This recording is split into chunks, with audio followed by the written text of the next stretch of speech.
Baik, Assalamualaikum warahmatullahi wabarakatuh. Perkenalkan, kami dari kelompok 9 akan mempresentasikan materi tentang tujuan hidup dan tujuan pendidikan.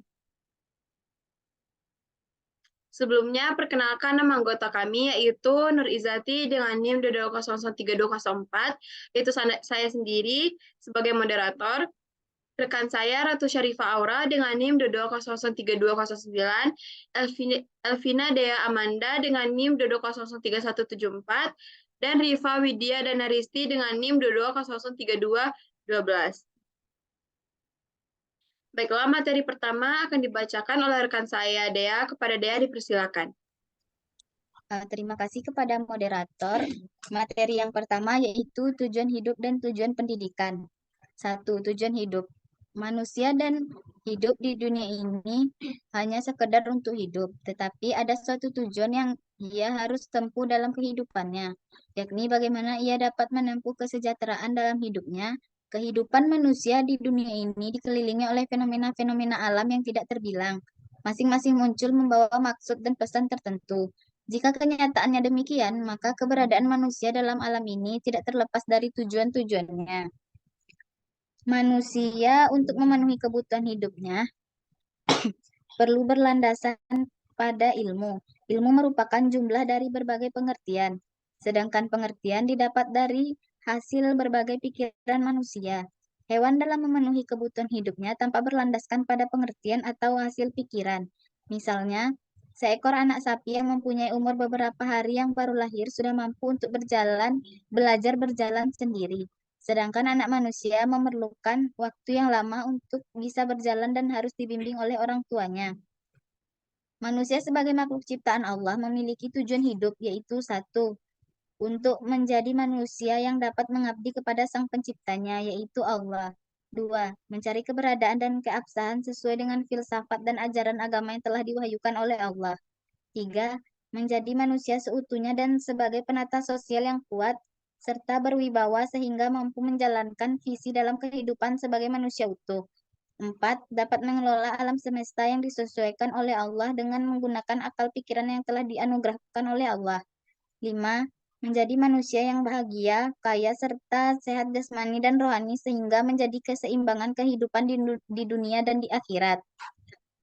Yang kedua, tujuan pendidikan.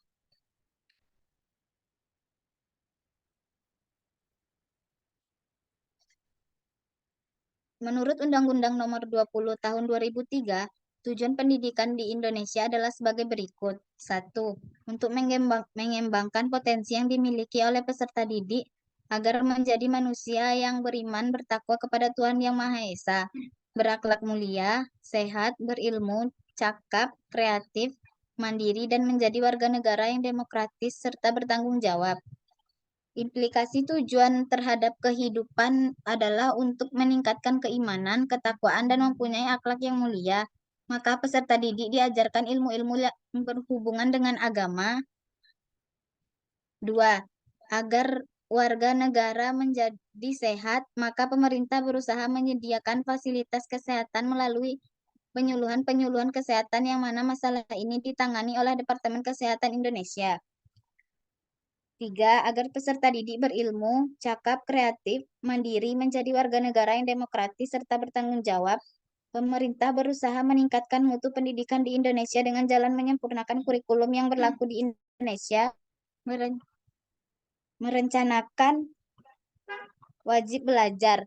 Sekian pemaparan materi saya kembalikan kepada moderator. Baik, terima kasih kepada Dea. Materi selanjutnya yaitu akan dibacakan oleh rekan saya, Rifa. Kepada Rifa dipersilakan.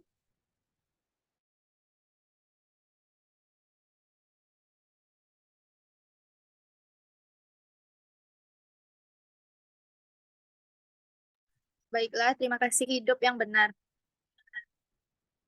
Yang pertama, yaitu menempatkan rasa aman dan harapan pada Tuhan. Yang kedua, kita harus memiliki sasaran yang tepat dalam hidup. Yang ketiga, kita juga perlu memiliki pola pikir yang benar. Yang keempat, berusahalah memahami orang lain dengan menempatkan diri kita sendiri pada posisi orang yang bersangkutan. Yang kelima, apabila dinasihati, janganlah melihat oleh siapa kita dinasihati dan bagaimana orang tersebut menasihati, tetapi perhatikan apa isi nasihat dan mengapa orang itu menasihati. Di dalam pendidikan, agar tercapai kehidupan yang benar, hal-hal yang harus dilakukan yaitu yang pertama, memelihara kesucian diri baik jasmani maupun rohani. Yang kedua, menanamkan disiplin baik terhadap diri sendiri maupun terhadap keluarga. Yang ketiga, memelihara kerapian diri sebagai memperserasikan adanya disiplin pribadi dan keharmonisan pribadi. Yang keempat, bersikap tenang dan tidak terburu-buru. Dan yang terakhir, menjaga keutuhan dan kebulatan serta kesinambungan dalam mewujudkan pembinaan konseptual, nilai-nilai, dan moral dalam kehidupan sehari-hari. Baiklah, sekian pemaparan materi dari saya. Saya kembalikan kepada moderator. Baiklah, terima kasih kepada Rifa. Materi selanjutnya akan dibacakan oleh rekan saya Ratu. Kepada Ratu dipersilakan. Baik, terima kasih kepada moderator. Saya akan melanjutkan materi terakhir, yaitu pentingnya kehidupan yang benar bagi kehidupan manusia dan pendidikan. Kita kini hidup di era yang menganut nilai relativisme, suatu masa di mana berlaku ungkapan tidak ada kemutlakan. Dalam banyak hal, garis permisah antara kebenaran dan kekeliruan telah menjadi kabur, jika tidak ingin dikatakan terhapus sama sekali. Tetapi jauh di lubuk hati, kebanyakan dari kita masih tetap membedakan mana benar, mana yang salah, paling tidak dalam beberapa aspek kehidupan. Misalnya, tidak ada satupun di antara kita rela seseorang mengambil sesuatu yang menjadi milik kita. Kita tidak suka dibohongi, dan ketidakjujuran cenderung menghancurkan hubungan di tempat kerja, di rumah, dalam perjalanan persahabatan, dan dalam organisasi kemasyarakatan. Hidup dengan benar berarti setia berada pada jalan yang benar. Mereka yang sudah memutuskan untuk melakukan apa yang tidak terusik oleh hal-hal sepele atau menyimpang karena memilih jalan alternatif yang tampaknya lebih menggiurkan. Janganlah menyimpang ke kanan atau ke kiri, jauhkanlah kakimu dari kejahatan. Berikut ini adalah beberapa poin mengenai pentingnya kehidupan yang benar. Yang pertama, memelihara kesucian diri baik jasmani maupun rohani. Yang kedua, menanamkan disiplin baik terhadap diri sendiri maupun keluarga. Yang ketiga, memelihara kerapian diri sebagai memperserasikan adanya disiplin pribadi dan keharmonisan pribadi. Yang keempat, bersikap tenang dan tidak terburu-buru. Yang terakhir, menjaga keutuhan dan kebulatan serta kesinambungan dalam mewujudkan pembinaan konseptual nilai-nilai moral dalam kehidupan sehari-hari. Itulah materi terakhir dari saya kembalikan ke moderator. Baik, terima kasih kepada Ratu. Selanjutnya akan saya bacakan kesimpulan dari pemaparan materi yang telah dibacakan oleh rekan-rekan saya, yaitu kesimpulannya merupakan tujuan hidup manusia adalah bagaimana menciptakan kesejahteraan dan kemakmuran bagi suatu negara dan bangsa. Pendidikan sebagai usaha membentuk pribadi manusia harus melalui proses yang panjang, dengan hasil yang tidak dapat diketahui dengan segera. Berbeda dengan membentuk benda mati yang dapat dilakukan sesuai dengan keinginan pembuatannya. Sekian pemaparan materi dari kami ucapkan terima kasih. Wabillahi taufiq wal hidayah. Wassalamualaikum warahmatullahi wabarakatuh.